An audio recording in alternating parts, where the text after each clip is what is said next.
Let's talk about the film Oppenheimer. This was a really good film. Wasn't for me, but I'm the kind of person who could see a film and be like, hey, while this wasn't for me, I can appreciate how good this film is and how well put together it is. And that is true of Oppenheimer. This film is so well put together. It's a biopic following the life of J. Robert Oppenheimer as he develops the atomic bomb and the aftermath of it.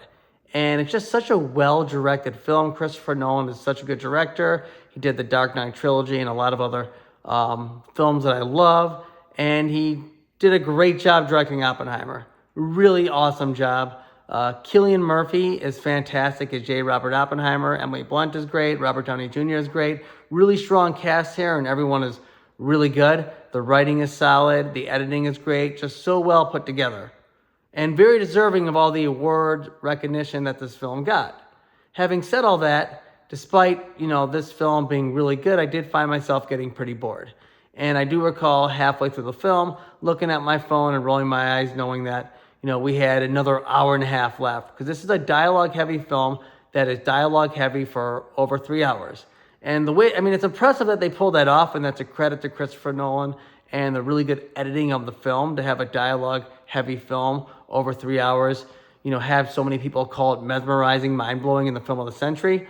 But it just was not for me. A lot of it just seemed like people talking. They're sitting and talking, walking and talking. They're talking about making the bomb. They're talking while they're making the bomb. They're, talking about what happened, after, everything happened with the atomic bomb.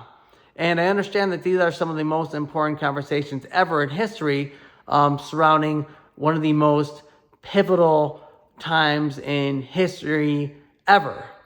I get that, and that's why if you're a history buff, this film is definitely for you, and I do recommend this film to anyone, even if you're not a history buff. But I still did find myself getting bored.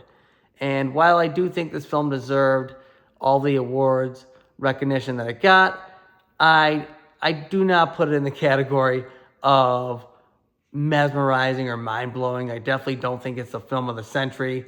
So that is... That's that on Oppenheimer.